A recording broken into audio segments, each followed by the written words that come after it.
Good day and welcome to Class Time, your daily classroom for CSEC students. And to all teachers, it's our special day. That's right, it's Teachers' Day. So as a teacher myself, I'm wishing you all a wonderful Teachers' Day. And I hope that wherever you are, you'll be feeling appreciated and celebrated for all your hard work. Now remember, you can watch this lesson in real time on Television Jamaica's YouTube channel or One Spot Media. I'm Vanessa Francis, your CSEC English teacher for today, and I'll be guiding you through today's lesson. Let's get started. So today, we are looking at more reading comprehension with a focus on the persuasive writing items. And these take many different forms, and we'll try and get as many of them done today as possible. All right? So of course, our lesson objectives. So you'll be able to discuss the different approaches to answering multiple choice items. Of course, you'll have to analyze and read some comprehension items. And lastly, you'll select responses to reading comprehension questions. All right, let's begin. So we're just refreshing these strategies. Each time we have to remind you, these are the strategies that you can use to help you. The obvious thing you must do, you have to read the passage more than once. Well, the item, sometimes it's a passage. In this case, you might get some advertisements. So you need to read through more than once to get a full understanding of what it's saying. Of course, you need to read each question as well and read them carefully. Don't overlook anything, don't skip anything. So you need to understand not just the item you're given to respond to, but you have to also understand the questions. Of course, try and think of an answer before you look at the options that you're given. So if you have an idea in your mind, then you might just look for the option that's closest to that, and it will help you not to be distracted by the distractors.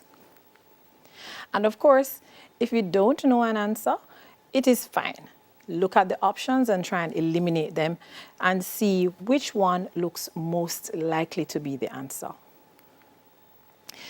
And naturally, you're working with a time limit. So if you come across a question that is giving you a warm time, skip it, move on, but please remember to return to it afterwards. So put a little symbol next to it so that you are aware that you're not supposed to fill in that slot with the next answer and that you're supposed to come back to it when you have finished the paper or that section. So our first piece that we're going to look at is National Youth Symposium 2017. All right, so this one is actually a more graphical item. So look at that. So you're not getting really anything to read in prose form. You have a table. So look at the different sections on the table. So we have the heading, National Youth Symposium 2017, topic, adolescent health, the challenges, Urbana Conference Center, Sunday, 6th of August, 2017. Then coming down, you look at sponsors, and there's a list of sponsors, Ministry of Youth, Ministry of Education, National Council on Drug Abuse, Conference of Churches, the University Christian Council, the Muslim Youth Association, Hindu Youth Council. Next to that, who should attend? Interested members of the public, members of youth groups, healthcare professionals, students in medical sciences, media personnel. Next to that, how to attend. Contact Yvonne Dalton at Ministry of Youth, and you have a telephone number for registration forms and other information. Complete the registration form and return it to the Ministry of Youth. We are moving down the paper now. Sessions led by experts in their fields. And of course, here are the sessions. So HIV/AIDS, Dr. L. Basinda. Teenage pregnancy, Professor Nancy Sewell. Other sexually transmitted diseases, Dr. C. Smith Brown. Alcohol and other legal drugs, Major Leonard Akansa. Human sexuality, Reverend Sementhia Bin. Healthy food, Dr. Prakash Ramat. Now go to the far left, testimonials from Young Entrepreneur of the Year, a recovering cocaine user, a contestant in the Miss World competition. Go across to the far right. Entertainment by Festival's Young Band of the Year, Kawalu. And at the very bottom now, from left to right, feature address by Most Conscious Youth of the Year, Bukawela Tudor. Next to that, Athletes and Performance Enhancing Drug, Bragna Dita. Prostitution, Cantona Bennett. And the last thing there, deadline for submission of forms, 15th of July, 2017. So notice it's quite a lot of information to absorb. But what makes it easier to do is the fact that it is arranged in various boxes. So once you can remember what the different boxes have, then you can just simply go there rather than have to read through a paragraph of prose. So now let's look at the possible questions you might see. So according to the information provided, the main theme of the symposium is what? So what can you remember? Was it youth? Was it drug abuse? Was it adolescent health? Or was it sexually transmitted diseases? It was in that very first box that we looked at. So if you remember correctly, it was adolescent health. It says so. Topic, adolescent health, the challenges. All right, let's look at the next one. Which of the following groups is not a sponsor of the symposium? And they made sure to put that in all caps so you wouldn't get it confused. Which of these four options was not listed among the sponsors? Ministry of Youth, Ministry of Health, Conference of Churches, or the National Council on Drug Abuse? Do you remember which one wasn't there? You should. And it's quite ironic too, and this is why it doesn't pay to guess. Because if you guessed, you would never have guessed that the Ministry of Health was not a sponsor in such a case as this. So you really had to make sure you read, because you would by default say, it is about adolescent health, so of course the Ministry of Health is involved. But they were not. So you have to be careful. That's why you need to read the prompts you're given. All right, let's go to our next question. Which of the following words can best replace symposium in the advertisement? So based on what you learned about the symposium, would exhibition, conference, discussion, or conversation be the best word to replace it? Think carefully. Symposium. And the best word to replace symposium would indeed be conference. Very good. Now let's look at the next one. How can those who want to participate register for the event? You were given registration details. So what were you supposed to do? Call the ministry and speak to Yvonne Dalton.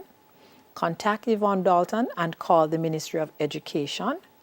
Telephone the Ministry of Youth and the Ministry of Education, or complete a registration form and return it to the Ministry of Health. So which of those four options were you given? What was the instruction for those of you who would have been interested in attending? Now remember, there are usually two answers that are close, but something about one of them will eliminate it. So you were told a particular name, but did she work at the Ministry of Youth or did she work at the Ministry of Education? So you were supposed to call the Ministry of Youth and speak to Yvonne Dalton. And after that, you'd get further details. All right, our next question. All of the following groups are specifically invited to attend except who? So some groups were listed among those that were being particularly invited to attend. So look at this list. Who wasn't on it? So youth groups, members of the public, parents and young people, or doctors, nurses, and other healthcare workers? This is another question where you definitely had to read, because if you didn't, then you might not pick the right answer, because the answer, unfortunately, is not something you would have guessed, because you would assume it's a health symposium for young people. So parents and young people would have been among the list of invited guests, wouldn't there? But if you look back, they're not. Who should attend? Interested members of the public, members of youth groups, healthcare professionals, students in medical sciences, media personnel. Those were the people listed, not parents, not young people, interestingly enough. So I hope you're understanding the importance of having to actually read the prompts you're given. All right, so let's look at the next one now. Caribbean miles. All right, so this one is another ad. Join our Caribbean Miles program. You can earn Caribbean airline miles every flight. Plus, when you fly, drive, or shop, you will earn miles even faster. Our membership. Members who fly 20,000 miles on Caribbean Airlines within a calendar year are eligible for Silver membership. Flying 40,000 miles qualifies members for Gold membership, while flying 80,000 miles qualifies for an Executive Gold membership. So let's look at the Silver tier membership. Unique members' credentials, a 3,000 miles bonus upon attainment of Silver tier status, preferential check-in and priority boarding on all Caribbean Airlines flights, waiver of date change penalty and redeposit fee on reward tickets. So that's for the Silver. Now let's look at the Gold tier membership perks.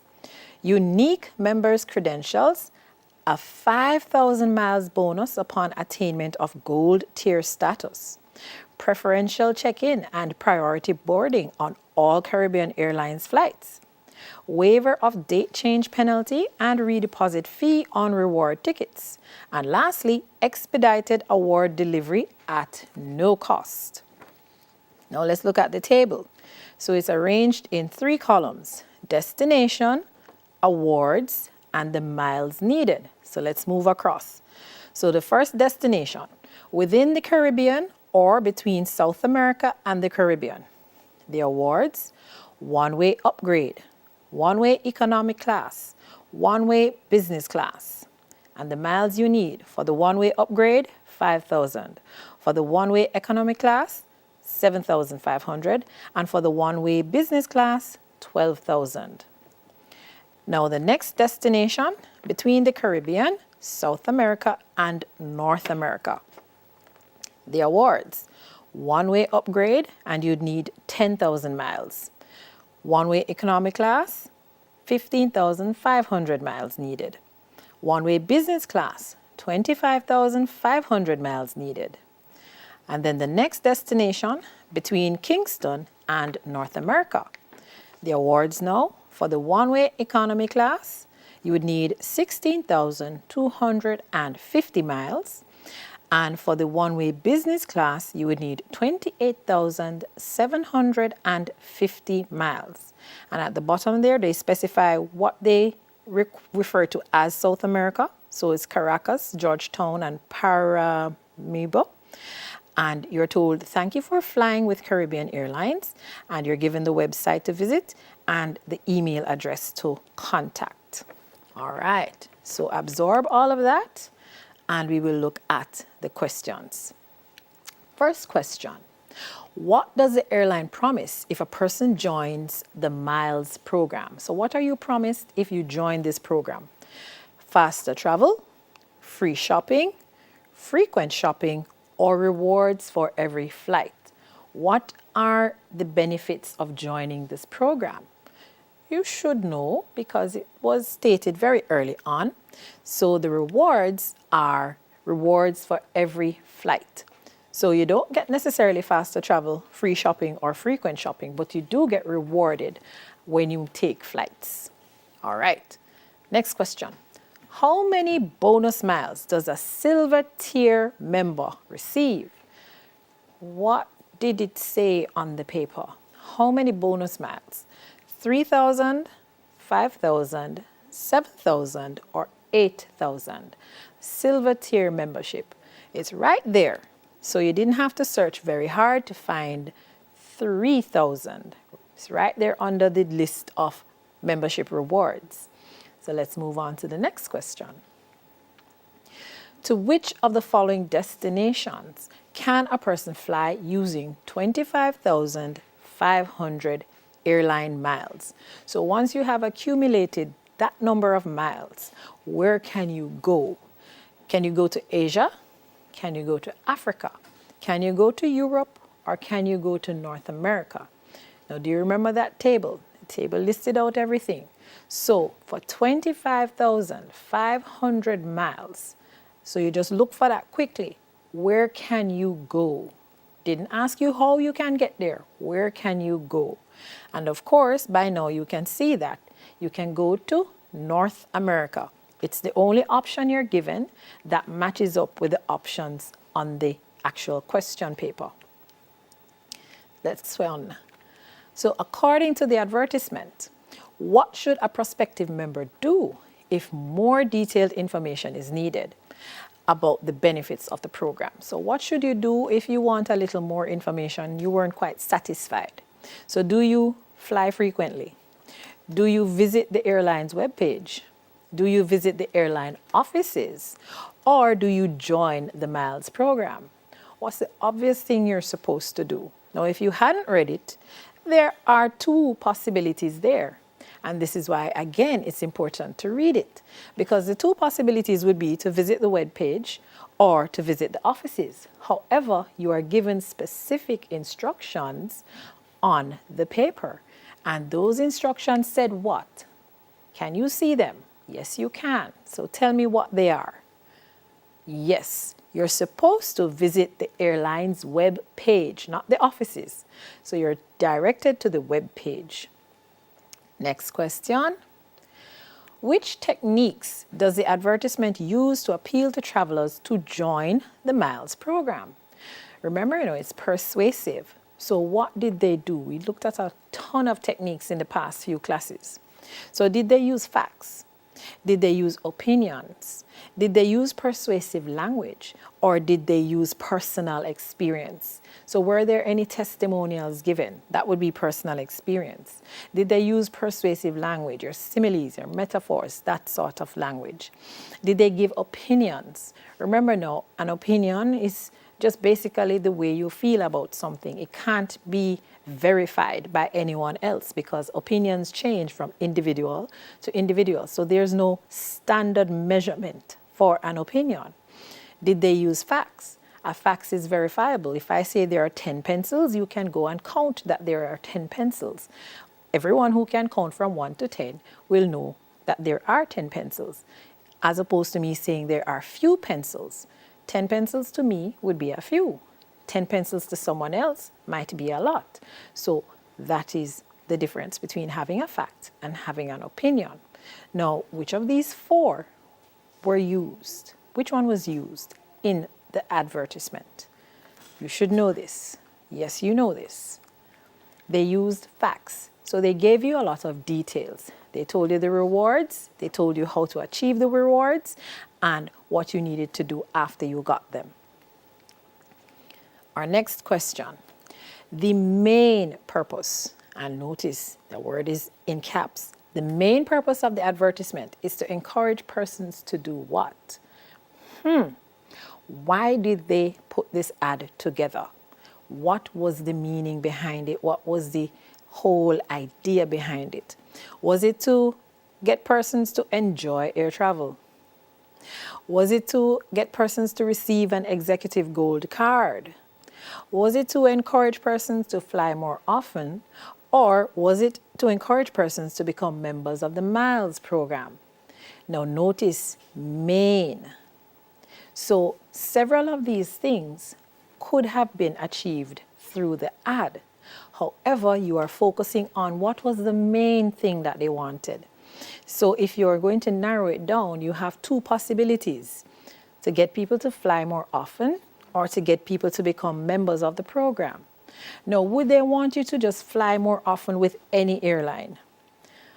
Or would they want you to fly more often to become members of the program? Very good. So let's look at Bermuda. All right, so for Bermuda, Bermuda. Before you, blue water all the way to Morocco. Behind you, every care you ever had. Bermuda is the different island. It basks here in mid-ocean, remote, apart, unlike any other place. What little island do you know with dazzling white roofs to catch the rain, with pastel houses cut from coral rocks, set in tropical green? Only Bermuda. What other island is ringed with such different beaches, some wide and smooth, others with tiny coves hidden in cliffs, waiting just for you? What other island can you roam on foot, by ferry, motorbike, or carriage, stopping for a wayside picnic or to explore a vast cavern underground? Only Bermuda. Only one island of 21 square miles has 21 golf courses. Only one faraway island lets you skin dive in an ancient Spanish shipwrecks or snorkel on a coral reef. Fish for wahoo, Allison tuna, or the wily bonefish, or dine on rockfish, chowder, and syllabub. Then dance the night away with the limbo, calypso, or whichever. Bermuda, far away, long ago, old world, and 90 jet minutes from New York. Children love Bermuda, and vice versa. Bring the family. Ask your travel agent in the USA or Canada, or write Bermuda, 610 Fifth Avenue, New York, 10020. Number 6, Michigan Avenue, Chicago, 60602. So where were they encouraging you to go again? Jamaica? No, to Bermuda. All right, so let's look at our first question. The use of the phrases Bermuda, far away, long ago, old world in line 22 in this advertisement attempts to create the impression that Bermuda is what? Is it somewhat backward in spite of its beauty? The impression that it has remained unchanged and unspoilt by technology? The impression that it is difficult to get to because it lies way out in mid-ocean, not to be confused with the Bermuda Triangle? Or the impression that it is a very distant place, inhabited by people of an ancient civilization. So, based on the ad, what were these words encouraging you to see or do? Have an idea yet? Far away, long ago, old world. Don't be distracted by a particular answer there, because it is to show that Bermuda has remained unchanged and unspoilt by technology. So despite the advent of technology, it still has that old world charm. All right, let's go on. Which of the following statements is an opinion rather than a fact? We discussed this not too long ago. So remember, opinions will vary from person to person. There is no standard to measure it against, whereas a fact is a fact. You can check a fact. So which of these four is an opinion? Bermuda boasts as many golf courses as its area. Bermuda is surrounded by different types of beaches. There is a variety of means of transport offered on the island. The architectural structure of Bermuda houses is attractive. Which of those can't you check per se? It will vary from person to person. One should stand out more than the rest, and that one should be the architectural structure of Bermudan houses is attractive. What is attractive to you might not be attractive to someone else. So we're going to take a break. More after this.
Welcome back to class time. Let's pick up where we left off. So we had just read the advertisement about Bermuda and all the attractions it has to offer. So our next question is, from reading the advertisement, one can draw all of the following conclusions about Bermuda except. So 3 of these things are correct, but 1 of them is not. So what conclusion can you draw? First one, Bermudans are engaged chiefly in fishing and golfing. Second one, Bermuda is an attractive little island nestled in mid-ocean. Third one, visitors to Bermuda have no difficulty getting around the island, or tourists visiting Bermuda are offered a variety of interesting activities. Which of these 3 happen to be true? Which one happens to be false? Think carefully. Did they mention anything about Bermudans being fishers and golfers? Did it mention that the island was attractive and it is in the middle of the ocean? Did it mention that there are a variety of means to get around the island? Or did it mention that there are a variety of interesting activities? So by now you should have figured out what 3 things are true and that this one, the first one, is false. So Bermudans are not engaged chiefly in fishing and golfing. It never said that. It mentions that you, the tourist, can fish. It mentions that you, the tourist, can get golfing done. But it didn't say that the Bermudans are chiefly involved in these activities. All right, so let's continue. Which of the following techniques of persuasion does the writer use in this extract? Again, we did quite a number of them. So look at the list. Emphasis on Bermuda's tropical climate. Did we get a lot of information regarding that? Did you get a lot of information regarding appeal to the tourist's desire for comfort? Did you get information about specific examples of Bermuda's attractiveness? Or did you get comparison with other places to highlight Bermuda's attractiveness? So, which of these did the writer use? There is one that he did not use at all. And I hope you can see it. There's one that was never ever there. So, have you found it yet? Yes, you have. Good. And I hope you got it right. So, specific examples of Bermuda's attractiveness were given. Quite a number of them, as a matter of fact. But we are not jealous because we know we have just as many, if not more. All right, next question. Which of the following aspects of Bermuda is emphasized? So what was a lot of emphasis placed on? The cleanliness of it, the uniqueness of it, the remoteness of it, the spaciousness of it. Which of these did the writer put a lot of emphasis on, say a lot about? I'm sure you know which one it is. It's not cleanliness, not spaciousness. So it's a toss-up between uniqueness and remoteness. Those 2 were there, but which one was more? It's uniqueness. A lot of details went into showing how it was different from everywhere else. Very good. All right. Our next question. Which of the following devices is used extensively in the advertisement? So which one of these did you see being used quite a lot? Did you see simile? Did you see metaphor? Did you see repetition? Did you see personification? There are 2 that were never in there. So those 2 should not come to your mind. Cross them off, toss them into the sea of forgetfulness. But there are another 2 now that you need to decide. Were they used extensively? Extensively meaning quite a lot. You saw it happening a number of times. Okay, ready with your answer? I hope so. And your answer should be repetition. Several things were repeated. Chief among them what? Bermuda. You saw the name coming over and over and over again. And there are certain phrases associated with it that were repeated as well. So I hope you caught on to that. All right, so now let's move on to our next piece, which is energy efficient tips. And I'm sure we can all use these. All right, so tip number 1, keep fixtures and bulbs clean. Dirt can absorb as much as 50% of light. Tip number 2, turn off the lights when leaving the room, even if it's only for a few minutes. It's just a myth that it takes more energy to turn on a light than to leave it on. Tip number 3, use motion sensors for outdoor lights. They're a good security measure that doesn't waste energy. Number 4, use lower wattage bulbs.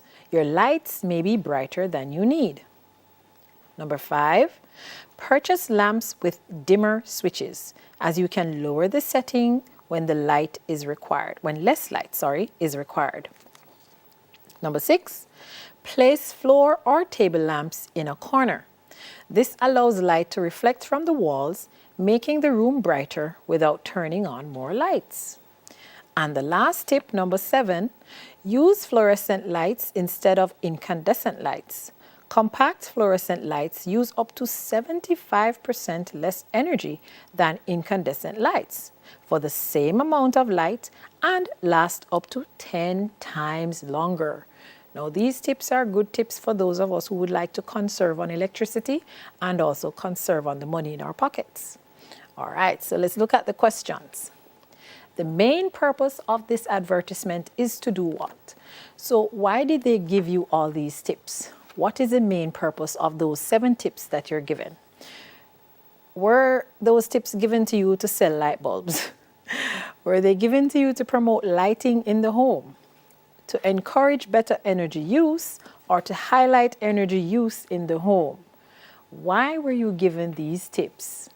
I hope you would have figured it out that, of course, if you're given tips on how to conserve on energy, then that is what the main purpose is, to encourage better energy use. All right, let's look at our next question. Which of the following, and be very careful with this, which of the following is the meaning of the word absorb as used in the first tip? So remember now, it says, keep fixtures and bulbs clean. Dirt can absorb as much as 50% of light. What does the absorb mean in that context? So it doesn't necessarily mean what absorb would mean in another context. So does it mean waste? Does it mean store? Does it mean contain? Does it mean swallow? What does absorb mean? Keep fixtures and bulbs clean. Dirt can absorb as much as 50% of light. And the answer, waste. It wastes 50% of the light. All right, very good. Number 3, how much energy do fluorescent lights use? And that was answered in the tips. It gave you a specific figure. So all you would have to do is just go back and look for it. So was that the same amount of light as other lights, 50% of what incandescent lights use, 75% more than other lights, or 70% less than incandescent lights? Which one of those is the answer? There it is. I know you know it, so let's go to it. So fluorescent lights use 75% less than incandescent lights. Very good.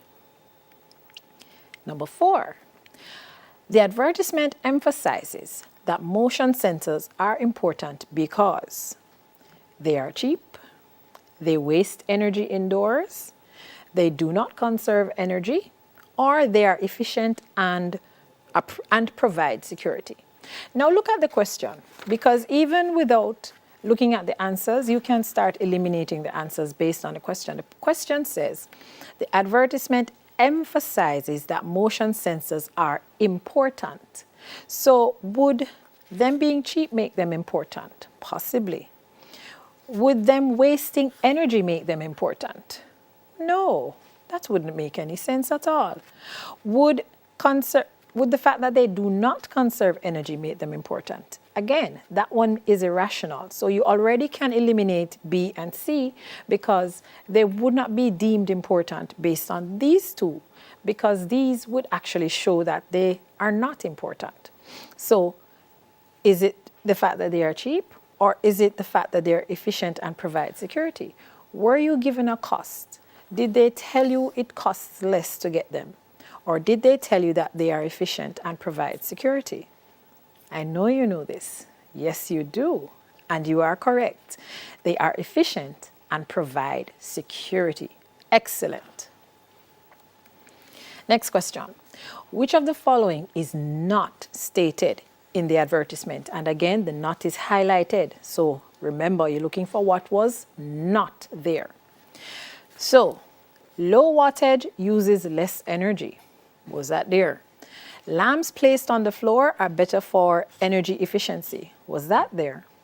Not all light bulbs are energy efficient. Was that there? Compact fluorescent lights are energy efficient. Was that there? One of these things was not mentioned. Be very careful because the way it is worded might lead you astray. So be very careful. Have you figured out which one of these wasn't said? Some of you are going to be surprised. This was not said. It didn't say that lamps placed on the floor are better for energy efficiency. Where did it say that you should place the lamps? In the corner. Very good. So you place them in the corner because it said the light can reflect off the walls. It said floor lamps, but it didn't say put the lamp on the floor. All right, number 6. The information in the advertisement would be most useful to whom? So when you think of this list, to whom would this information be most valuable? To electricians, to contractors, to housewives, or to the light company? Who would benefit most from these tips that were given? Who would be the ones to make the most use of the tips? Should be a little easy to determine who stands to gain from these tips the most. It would be housewives, because they are the ones who will have to find the money to spend on the electricity bill. So these tips will help to cut down on the amount of electricity used and therefore on the amount of money spent. Very good. Let's look at snack time.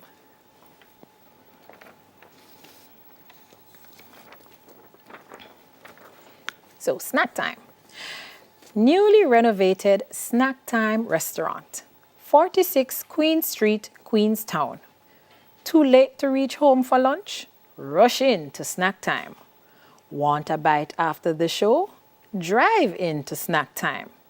We serve juicy hamburgers, tasty hot dogs, refreshing milkshakes, delicious ice creams and sundaes in the twinkling of an eye at snack time. All right, we're ready now? Yes, we are. So, the words in bold print at the beginning of the advertisement are intended to do all of the following except what? And the words in bold print were newly renovated snack time restaurant, 46 Queen Street, Queenstown. All right, we have that. So, look at the options now. So, were they in bold for you to focus the reader on the type of service being advertised, or to draw attention to the features of the business being advertised, or to emphasize the benefits of having lunch at the location? Or was it to immediately draw the reader's attention to the information? So why are those words in bold? What is the purpose behind it? What was the intention? Why did they put those words in bold and not anything else? Ready for that? Yes, you know why. Naturally, they want to emphasize the benefits of having, it's to immediately draw the reader's attention to the information. My bad. So this is what it says there. All right, so for number 2, in the advertisement, the phrase newly renovated in line 1. Remember, that was the first thing on the page. Newly renovated suggests what? So the surroundings look more attractive, or the patrons will be more welcome, or the quality of the food has improved, or the service will be quicker than before. So if something is newly renovated, what is it saying about that thing? Newly renovated. Very clear answer should be coming to you right now, and that should be that the surroundings look more attractive. When you renovate something, you improve it, you improve the aesthetics, you make it look better, you fix it. All right. Next one. In the advertisement, in the twinkling of an eye, and that's in line 13, means the same as what? So think about that expression. You might have heard it before. In the twinkling of an eye. Does it mean very carefully? Does it mean under the stars, twinkling stars perhaps?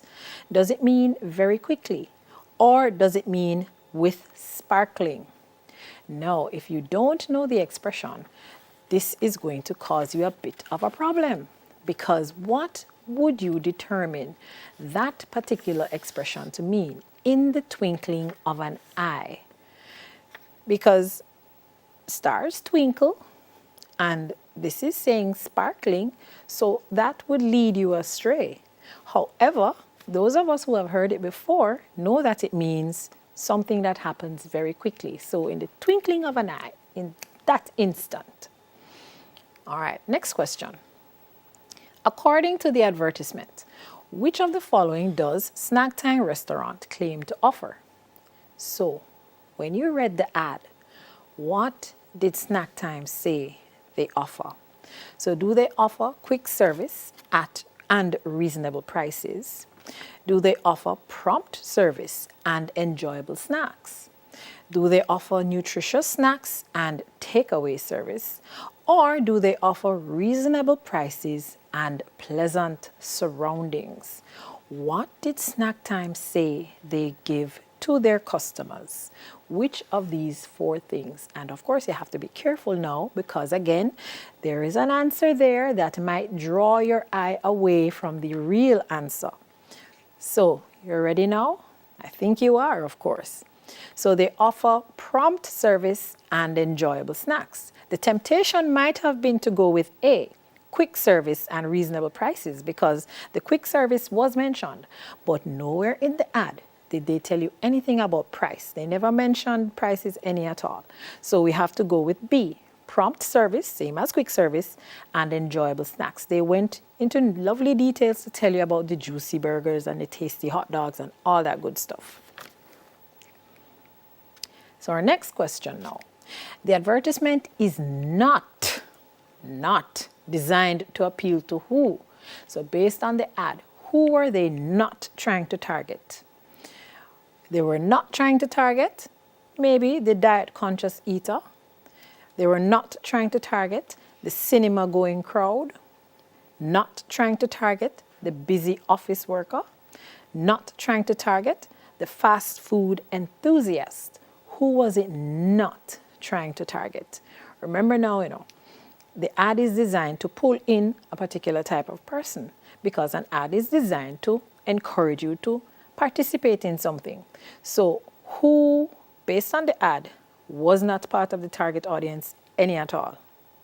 You have an answer. I know you do. And this is it, the diet-conscious eater.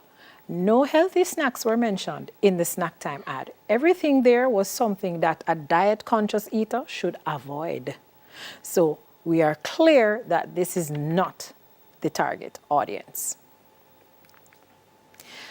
Which of the following literary devices is not used in the advertisement? Remember again, you're looking for what they did not employ.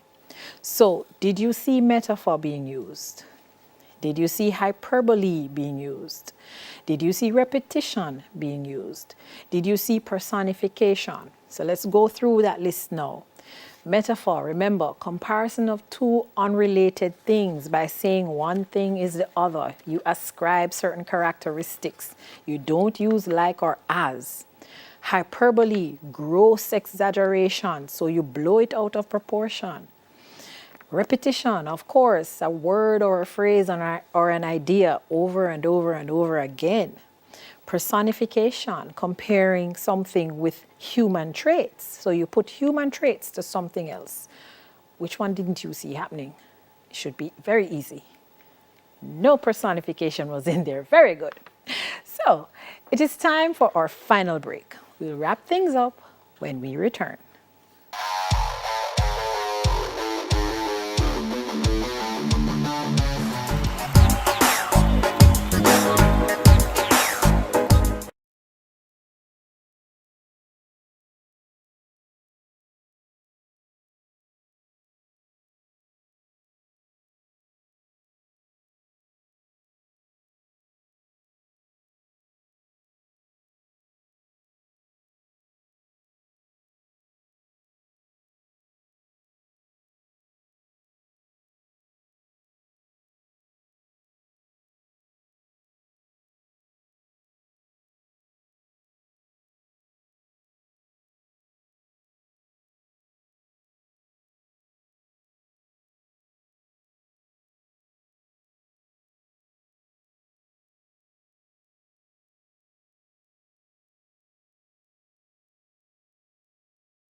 Welcome back. So for today, we have been looking at various persuasive type prompts on paper 1. So now we're going into another one, which is a special sales incentive.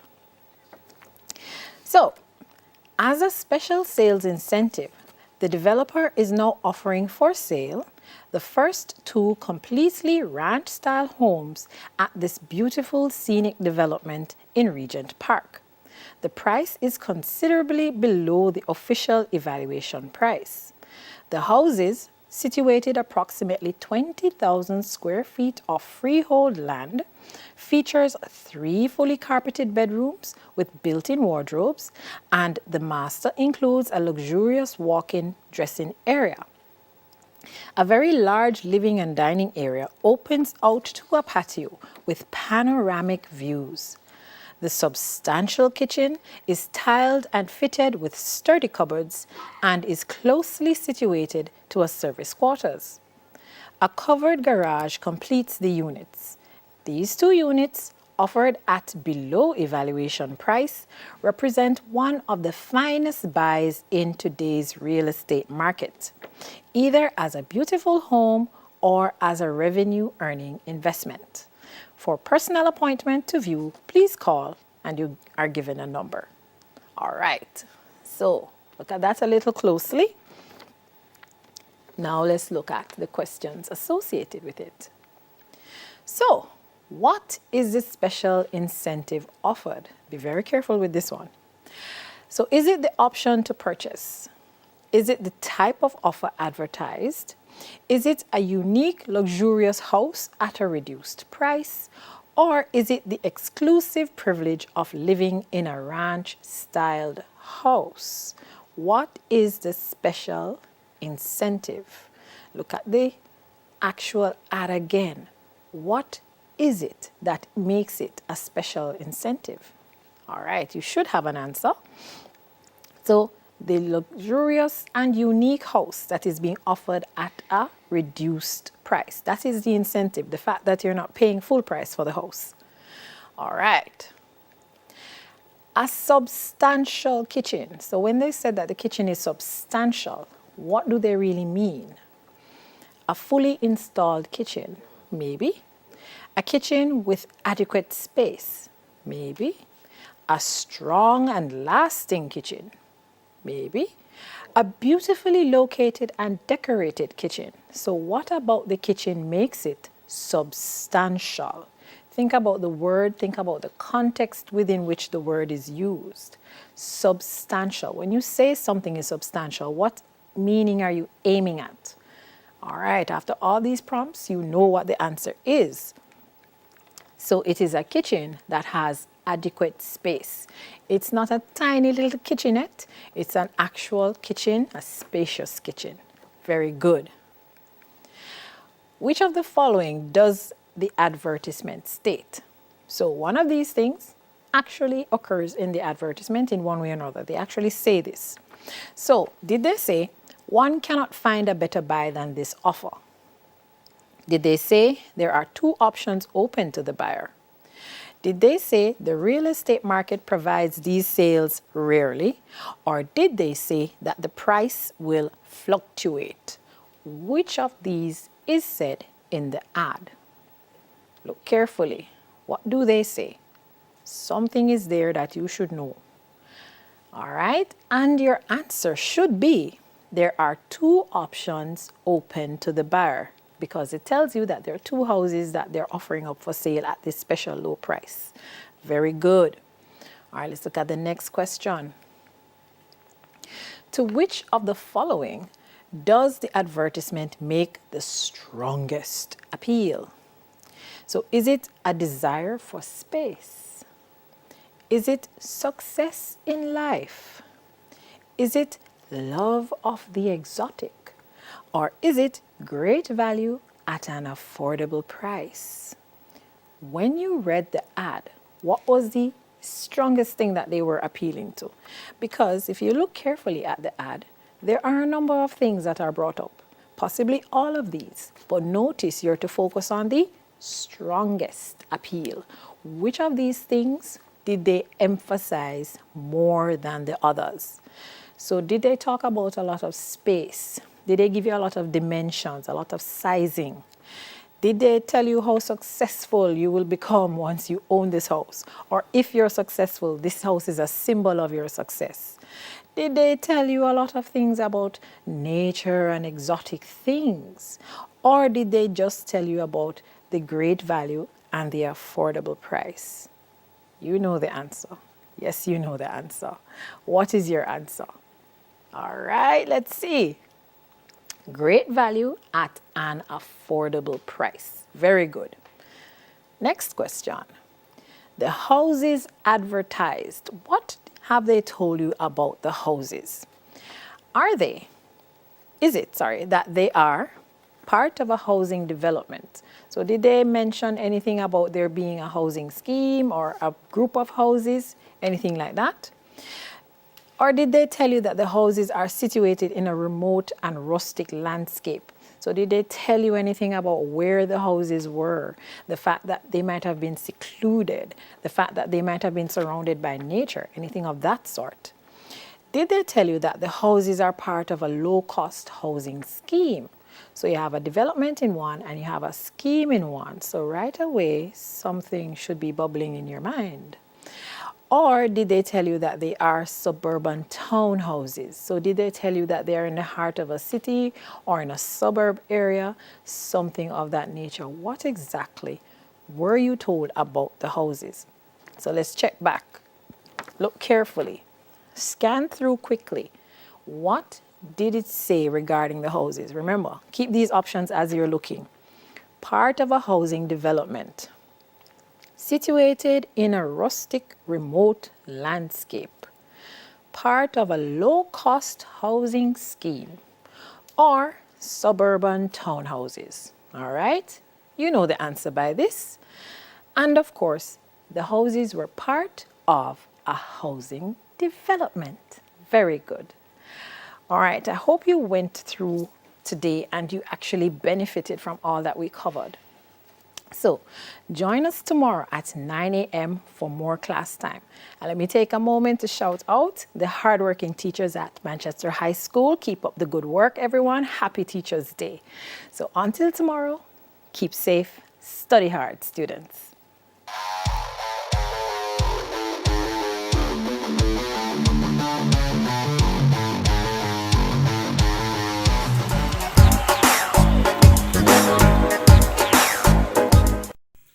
Hi there, I'm Simon Preston from TVJ. Thank you very much for watching our YouTube channel. To see our latest videos and also to see live events, click here.